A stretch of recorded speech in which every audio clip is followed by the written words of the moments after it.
bord de la rivière, qui a lancé donc son hameçon pour l'attraper. Voilà. Alors, maintenant ici, sincèrement, j'ai envie de pleurer moi-même. Car voici un immense musicien iranien, un musicien qui a donné un sens à la musique telle que nous connaissons actuellement. D'après certains, sans lui, sans ce musicien, on n'aurait jamais eu de musique actuellement, parce que la musique iranienne, à l'époque des Qajars, de Nasruddin Shah, Muzaffar Shah, il y a 130-40 ans, était une musique quasiment dans le coma. Les musiciens s'appelaient des ouvriers de joie, une espèce de batelard, une espèce de bouffon, hein, donc un dalrak, Amélé Tarab. Voilà. Alors, ça c'était le nom, le titre donné aux musiciens, aux chanteurs, aux joueurs d'instruments, des gens respectables, respectueux. Et ce musicien que nous allons entendre, il était capable de bien d'autres choses que de pleurer avec son instrument. Écoutez bien ce que Mirza Abdullah jouait, un grand musicien de la cour de Nasruddin Shah, jouait il y a 130 ans, avec un tar seulement.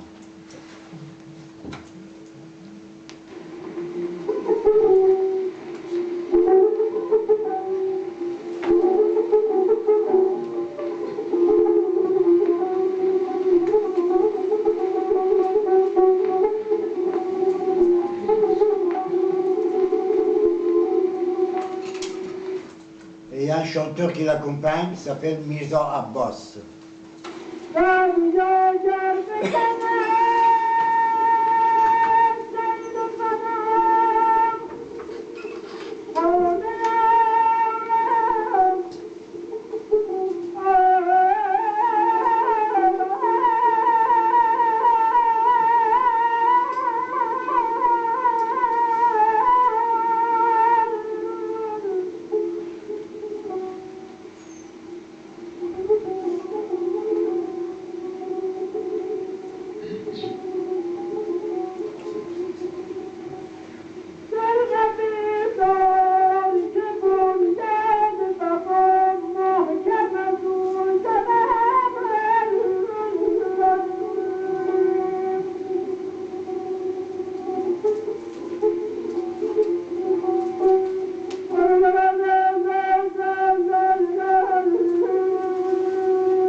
Mis à part la richesse de l'œuvre, mis à part l'expressivité forte, puissante de l'œuvre, mais ça, ce n'est pas ni chanter ni jouer d'un instrument.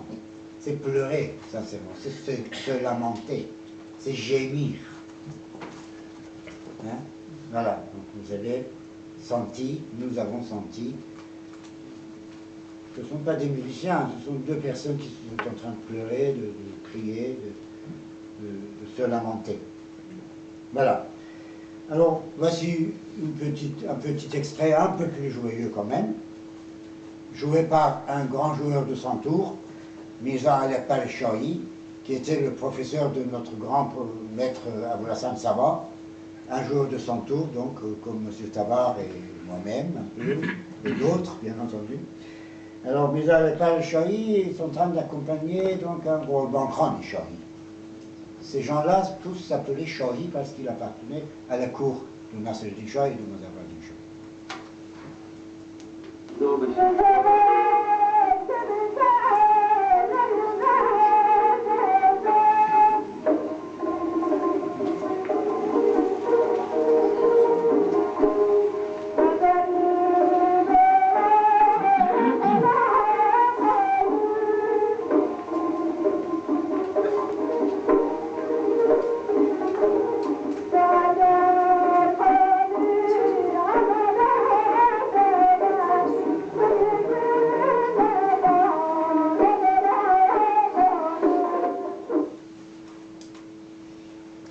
Maintenant, nous allons écouter un petit extrait orchestral de l'orchestre d'il y a 130 ans, 120 ans.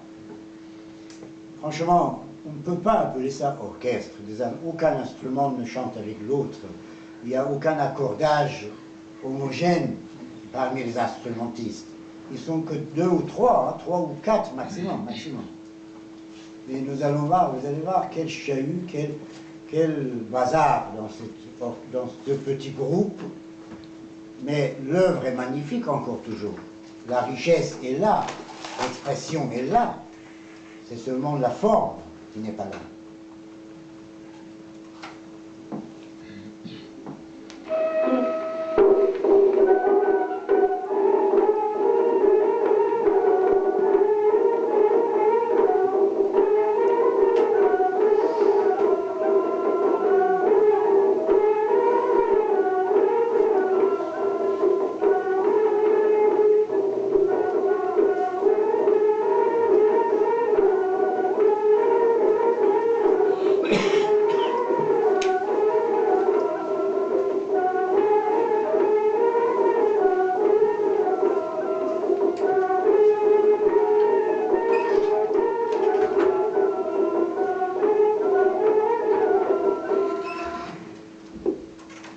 Voilà.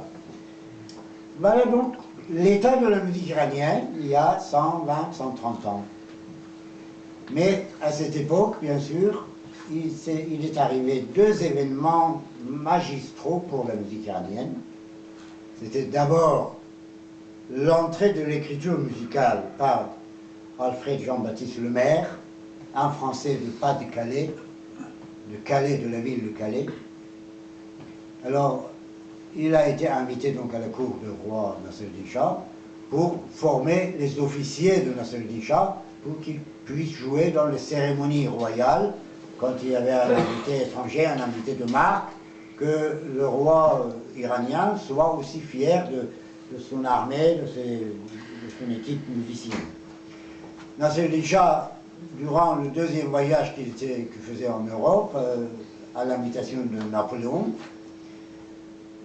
il assiste donc à la cérémonie d'accueil et il voit que les officiers français, magnifiquement, bien ordonnés, jouaient un instrument à la main, ils jouaient, ils chantaient, ils marchaient en même temps. Alors il dit à ses conseillers qui étaient derrière, il dit, bah, pourquoi nous n'avons pas ça en Iran? Et le conseiller qui lui dit, bah, Majesté, il y a les notes là. Quoi, les notes? C'est quoi les notes? Pourquoi nous n'en avons pas? Bah, parce que nous n'avons pas encore eu ça. Bah, il faut en avoir, vite, vite. Oui, oui, d'accord, Majesté, entendu. Alors, immédiatement, donc, le conseiller de Nasser-Din Shah s'occupe de cette affaire et demande donc aux autorités françaises d'envoyer un professeur. D'abord, il y a 2 professeurs qui viennent au royaume et un autre. Ils ne font pas grand-chose, mais quelques années plus tard, donc, Jean-Baptiste Lemaire vient.